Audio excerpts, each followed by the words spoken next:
On today's episode of the Locked On Texans, we talk the good, the bad, and the season finale and the future of the team. A lot of rumors, but there will be one truth starting tomorrow. But first,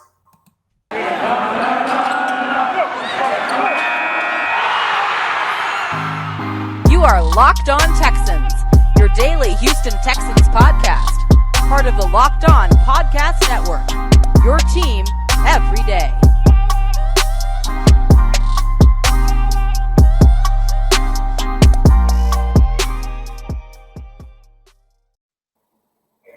Welcome in, Locked On Texans fans, to a last game Monday for a very long time. Not a victory Monday, but it is our last game recap, and at least until August. You guys know me. I am John Hickman, and I'm joined by none other than Cody Davis. Remember, we are free and available on all major podcasting platforms. Today's podcast is brought to you by OnlineGambling.com, the place to be for all of the latest gambling news and tips throughout the NFL playoffs. Visit onlinegambling.com/NFL to get the edge over the competition throughout this year's playoffs. And I know the Houston Texans took an L on Sunday. However, I do think that there are some things to be excited about moving forward. The Houston Texans will have a very busy offseason. But Cody, Sunday's game, going to dive into the numbers, look at the game, break it down. But if you could have one word to describe your feeling after Sunday's game, the 28-25 loss, what would it be?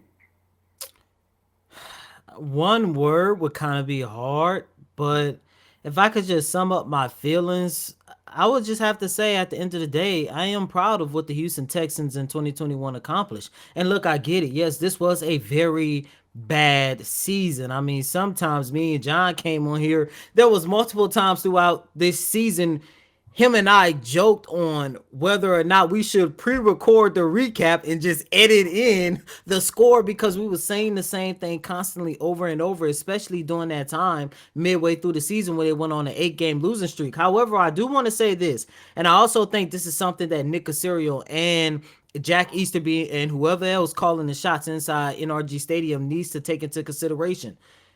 Fans, listeners, and viewers, yes, the 2021 season was bad. It was probably one of the worst seasons in franchise history. But this was a team that was projected to win no more than one game. And that one game was only supposed to come in week 1. And they ended this season with 4 victories on their record, and there are times where you can go back and say it could have been at least 5, 6, or 7 if the play calling would have been a little bit better. There was promise that we saw throughout this season, and it sucks because I really wanted those 5 wins, especially if the Texans would have been able to beat the 49ers last week, because not only would have put the Texans with 5 wins, that would have opened the door for my New Orleans Saints to get into the playoffs, man. I'm sorry. God. You're sad. You're sad about it.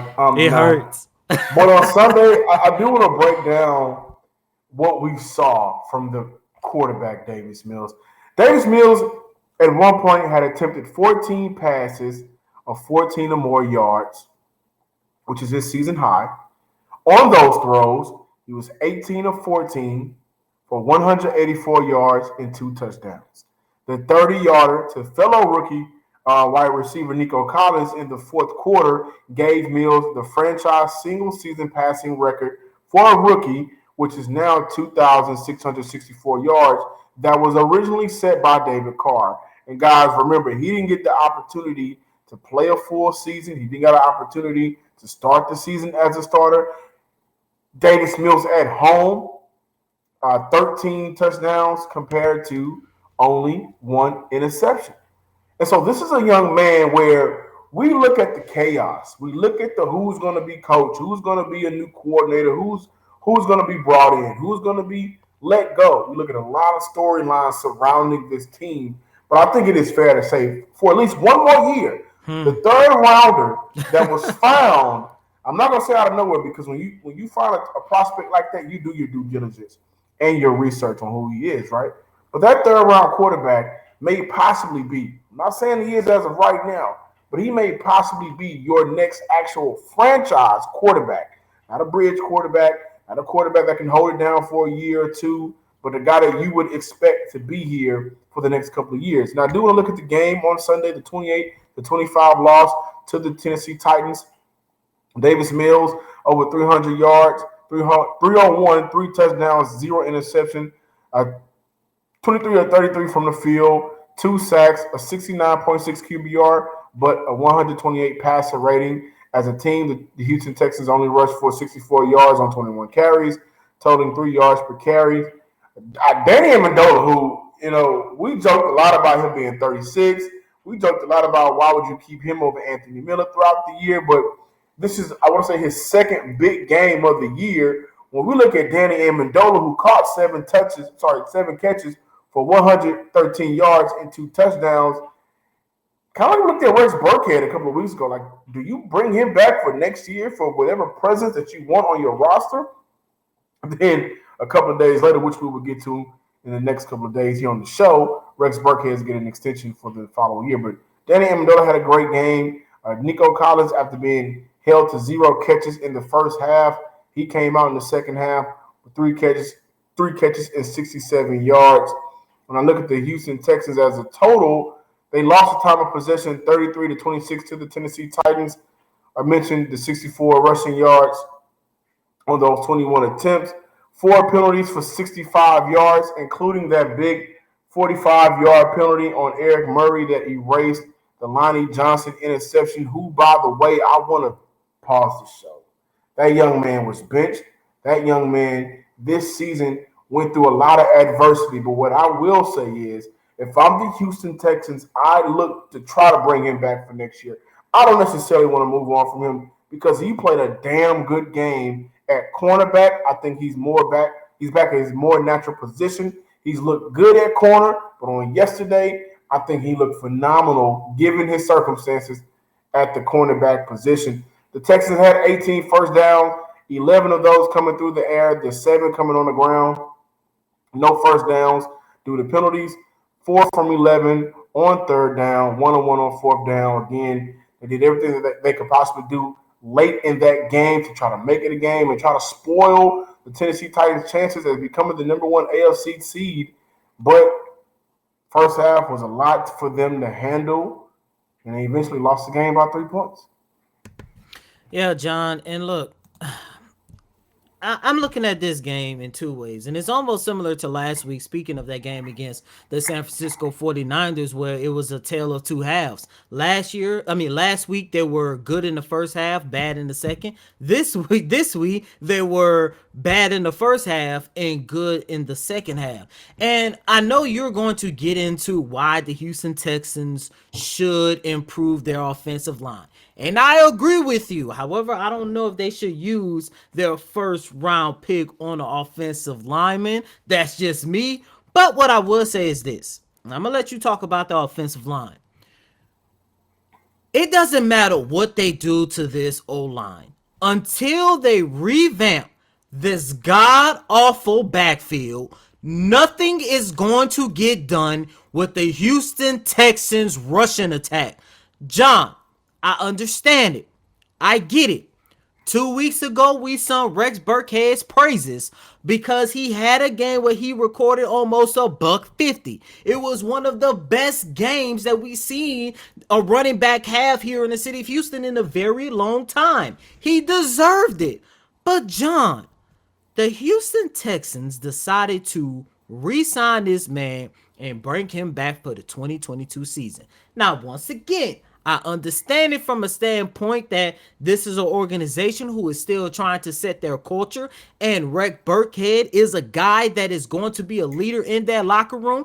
And yes, I do know that's part of the main reason why they brought him back, but I'm hoping and praying to God that he is not the starting running back come week 1 of the 2022 season. He went from $150 2 weeks ago to recording only 24 yards on 12 carries.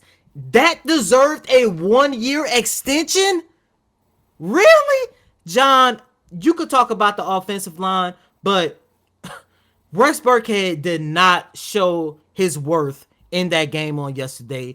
David Johnson, please let this be the end of him in a Houston Texans jersey.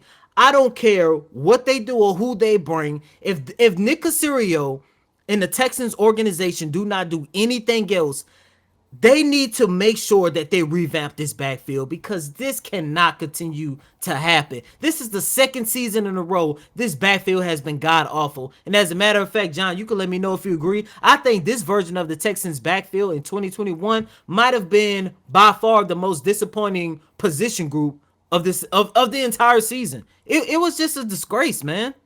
Well, I will disagree with you there because I believe that the interior offensive line has been the most disappointing. Well, the offensive line, but specifically the interior between the guards, between the tackles, have been the most disappointing, I would say, group so far for the Houston Texans.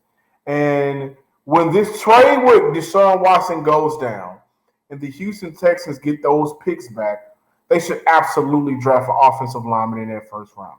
And I have a few that I love to talk about. I'll get into that later. But specifically for this game, which we're discussing on this recap, in the first half, 9 rushing yards, 0.8 yards per carry.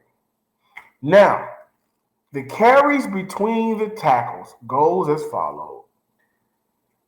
The first play, they kick it off with a run, that goes for 6 yards. And then it goes as follows. Between the center, 1 yard. Heading towards the left tackle, 3 yards. Between the guard, the center between the guard, 0 yards. Between up towards the left guard, 1 yard. The middle, between the center, once again, negative. Between the center, -1, -2, and -1 once again. They're not able to get any, real push in between the tackles. The guard center guard play has been, if there's a word, more than disappointing. Please find it and comment it, listeners and viewers, because that's what it's been. Now, yesterday, one player that I watched thoroughly throughout the entire game was Tytus Howard. And I think Tytus Howard, who has been playing left tackle for the last couple of games whenever he did play, Tytus Howard has had some good moments. But on Sunday, that was the best version of Tytus Howard I've ever seen in the NFL. At that left tackle position, back at the natural position of tackle, where he, did struggle as much as he did at guard, but he looked very good, beating the likes of Autry, beating the likes of whoever they put on his side to line up, taking on some of those blitzes, picking them up at the last second, using his strength, upper body strength to stop guys rushing them. And I think that when you look at him for the future, whether you want to move him back to the right side or you keep him at the left, move on from Larry Tunsil, and then you focus on rebuilding the right side of your offensive line, I think that was one of those games where he showcased why should be back and should be important moving forward for this rebuild, revamping of the Houston Texans. But it is between the guards and the guard play that they have had most of their problems this year. Now, the first half was just disappointing overall, but in the second half, when we look at Nico Collins catching hot, when we look at Davis Mills catching hot, and what else did we see? We'll get into that more on the other side. But before we get into the second half and the rest of the game, I do want to talk to you guys about Built Bar. It's the new year, so that means New Year's resolutions. If yours is about getting fit or eating healthier, make sure you include Built Bar in your plans. Built Bar makes it easy to stick to your resolutions because it tastes so good. You'll want to eat it over and over again, unlike other protein bars where they can be very chalky, waxy, or taste like a chemical spill. You want to eat healthy, but I know it gets boring. By week 3, you might be thinking to yourself, this is not worth it. Where's the chocolate? Well, Built Bar is covered in 100% chocolate, real chocolate at that. And most Built Bar contains 130 calories, 4 grams of sugar, 4 net carbs, and 17 grams of protein. Compare that to a candy bar, which usually has around 240 calories, 30 grams of sugar, and a dozen of those net carbs. So here's an idea. Go to Built.com, use promo code LOCK15, and get 15% off your order. Use promo code LOCK15 for 15% off at Built.com. And Texan fans, we're all looking for an edge these days, right? And I'd like to thank OnlineGambling.com for sponsoring today's podcast. If you don't already know, OnlineGambling.com is a website dedicated to giving gamblers the best edge possible. And throughout the playoffs, they're providing you with the best NFL tips, news, and more to help make your bets as informed as ever. Okay? Online gambling is on a mission to be the best in the world, most empowering gambling and betting site, giving gamblers the edge by providing the best and most trusted experience online every day, all day. Online gambling is inspiring every gambler in the world to beat the odds. They want you to win. Visit the website for NFL tips ahead of the playoffs. Visit the website for all of the latest NFL news. Make sure you visit onlinegambling.com/NFL for all of the latest gambling news and tips to give you the edge throughout the playoffs. Remember onlinegambling.com/NFL. Welcome back, ladies and gentlemen, to this latest installment, the final recap Monday here on Locked On Texans. And before me and John talk about the defense, we do want to continue our conversation about what we saw from this offense. And John, look, we already sung Davis Mills' praises in the first segment, but I actually wanted to take it a little bit step further. And I do want to mention this. Davis Mills, as you and I say a lot here on Locked On Texans, this young man has a lot of promise. And I'm going to take it as far as to say that might have been one of, if not the best performance I've seen from Davis Mills throughout this entire season. And I say that only because, yes, the first half was bad. He only threw for 61 yards. But in that second half, he threw for 240 yards, 3 touchdowns. And he did that without Brandon Cooks on the field. Because Yes. Brandon Cooks hurt his knee in the final drive before the Texans went in at halftime, and it was down 21-0. And for that young man to go out there without his best receiver, that should get people excited because look, it's almost similar to what I was saying last year about the performance that we saw from Deshaun Watson in his first full season without DeAndre Hopkins. I'm not saying that Deshaun is better without D-Hop. I'm not saying that Davis Mills is better without Brandon Cooks. But if those two quarterbacks, and of course for this argument, I'm talking about Davis Mills, for that young man to go out there and still showcase that he still has promise, to go out there and still put points on the board, that is saying a lot. That look, it's not the fact that he was playing with one of the best or underrated receivers in the league. This young man really have talent. And I'll also add this, whether it comes by the NFL draft or free agency next year, the Houston Texans should prioritize bringing in a slot receiver. Davis Mills and Danny Amendola in the second half, he caught those 7 catches for the 113 yards and 2 touchdowns. It just seemed like he's very comfortable. Even when when the pocket broke down, he was able to move around, use his legs, which is another part of his game we wanted to see more of, and find Danny Amendola, who, by the way, just kind of killed that zone the Tennessee Titans was running yesterday, right? He was able to just find places, sit, catch the ball, and make moves. And I think for the Houston Texans, you can't really consider bringing back a 36-year-old slot receiver and expecting for him to be durable the entire year or to be somewhat relevant for what he was this year. But Davis Mills and a slot cornerback, I think that'll do wonders for this offense, not only for next year, but for the future. And then we look at the defense. The defense in that first time, I think that was the fastest and most disciplined I've seen that defense play all year. Yeah, and when I take a look at this Texans defense, look, it's more so the same because the Texans offense could not sustain their drive in the first half. It's part of the reason why the Texans defense did give up 21 points. I'm going to say 14 points because that should not have been a pass interference call, and that should have been an interception for Lonnie Johnson, which, if I'm not mistaken, that would have been like his 4th or 5th interception for this entire 2021 season. And John, I'm with you. I do hope that is a guy that they not only bring back, but that is also another foundational piece that the Texans can actually use for this rebuild. However, the best part of the Texans defense, I do believe that this might have been one of their best performance stopping the run. Because look, your boy Dante Foreman, coming into this game, this is a guy who has recorded over 100 yards in 3 of the Titans' last 5 games. And we know how much the Tennessee Titans love running the ball regardless of who is in their backfield. And the Texans held Dante Foreman to 69 yards on the day. That is something that really needs to be that really needs to be shouted out here on this final Recap Monday here on Locked On Texans. And look, John, I know we got the entire offseason to talk about this. And of course, oh man, whatever is going to happen with David Culley and his coaching staff. But I do want to say this before moving on. Lovie Smith, that man did one hell of a job coaching this season.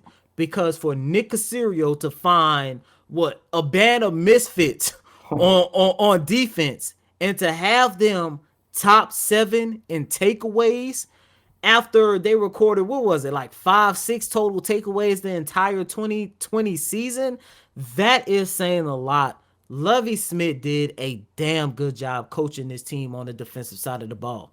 And I'll also say this, moving forward, when I looked at their defense on Sunday and when I looked at them periodically throughout the year, the combination of Roy Lopez and Ross Blacklock, I think, is a foundational piece as well. I'm not trying to overhype it. Roy Lopez, for sure, is a player that I think Houston needs to pour a lot into, right?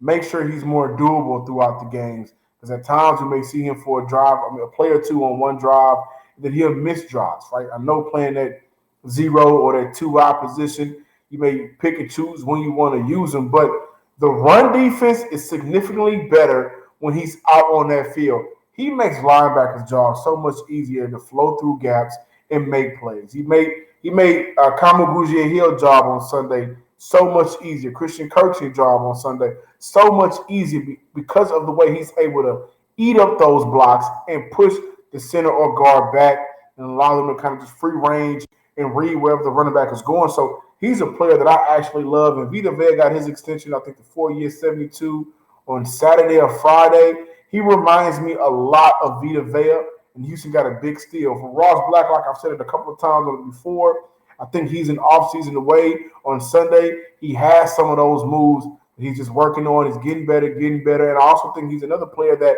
needs to just build his durability up and get more time under his belt. But those two together for the interior defensive line, I loved when they were on the field on Sunday because they were a matchup problem for the Ben Joneses, for Tennessee Titans, and an interior offensive line between the guards and the guard for the Titans. Now look at Kamu Grugier-Hill. I think he's a must bring back. I don't know if Houston overpays for him, but he is a player that has hinted that he wants to come back for the Titans. For the Texans. They got to bring him back. My listeners are making up to 25 cents for every gallon of gas every time they fill up. You know what you need to do? Pull out your phone, whether it's an Apple or Android. Go to your Google Play, go to your App Store, and download the free Get Upside app in the App Store or Google Play right now. Use promo code touchdown for NFL or score for college and get a bonus 25 cents per gallon on your first fill up. So that's up to 50 cents cash back. Don't pay full price at the pump anymore. Get cash back using Get Upside. Again, just download the app for free and use promo code touchdown for NFL or score for college to get up to 50 cents cash back per gallon on your first tank. Thanks for making the Locked On Texans your first listen every day. Be sure to check out our episode for tomorrow as we continue discussing the future for the Houston Texans.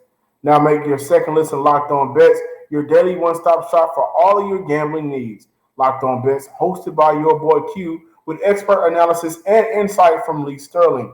It's free and available on all platforms. Cody, you were at the game on Sunday in that press box looking down from the sky. And, last week I kind of mentioned that it felt like David Culley needed this win. And in the first half, it didn't feel like that win was going to be given to him, right? The team offensively looked very lethargic, and then eventually the defense kind of slowed down themselves. In the second half, things ramped up for their offense, and the energy in that building seemed to be crazy. But the question is the future of David Culley. Last week, John McClain mentioned that it's more likely he'll be retained. And now, just a couple of days later, we're hearing that he may not come back. What's going on with that situation as we get ready for it's not going to be Black Monday. Coaches were getting fired on Sunday. Some of them guys couldn't even get out of church But in terms of David Culley, first year head coach, who many has looked at as a bridge coach, a bridge coach, excuse me, a coach that wasn't going to last that long. Will he come back for year two, or what's going on with that situation? Nobody knows, and nobody is telling me this, but I find it kind of ironic that last week we started hearing rumblings that David Culley is going to come back. He is 9 times out of 10 going to retain his role as the Houston Texans head coach for another season.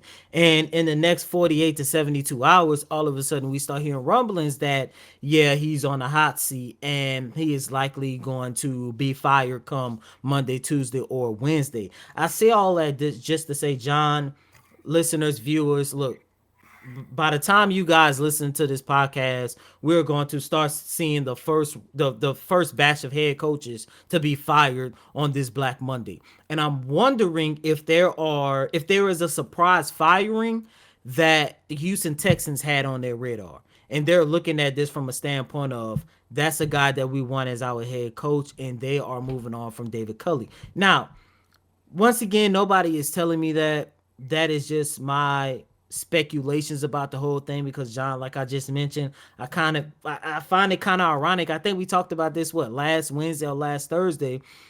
But what I will say is this: once again, it only makes sense to get rid of David Culley. It just depends on what is your goal for the 2022 season.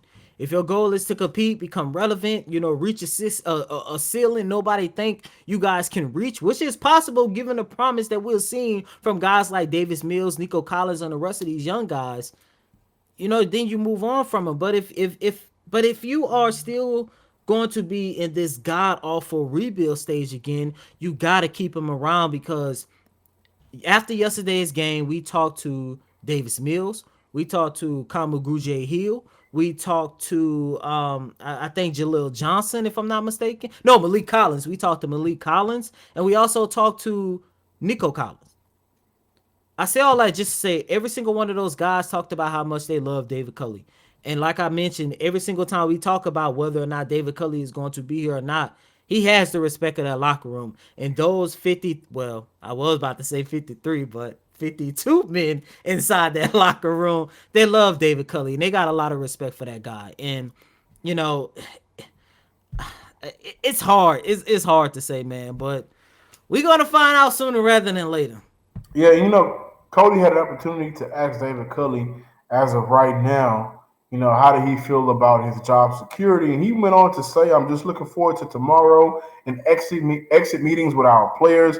He also said as of right now, he believes he will still be the coach of the Houston Texans next season. And so he may be under one impression. Nick Caserio may be under one impression. However, Nick Caserio does come from the New England Patriot tree where they don't let a lot leak out into the press or the media. They may already be on terms of where they want to go moving forward. And this is all just a play in order for them to get ready for the upcoming offseason. Now, I wonder if they're going to move on from him completely or maybe bring him back in some other role for the Houston Texans. I just think it would be completely unfair to this man. You fire him 1 year, and he didn't even get the opportunity to pick and choose some of the things that a head coach coming in to a new team would normally get a chance to pick and choose. I'm John Hickman. Make sure you follow us on Twitter at Locked On Texans. Like us on Facebook, and you guys have been doing a great job of doing this. Don't got to tell you, but I'm going to tell you anyway. Subscribe to the YouTube page, Locked On Texans. Like, comment, and subscribe. And as always, I'm your host, Cody Davis. Please remember to follow me on Twitter at CodyDavis_24.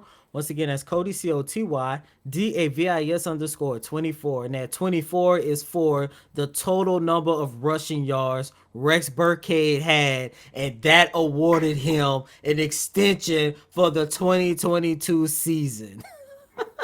Until next time, ladies and gentlemen, we got a lot in store for you guys this offseason.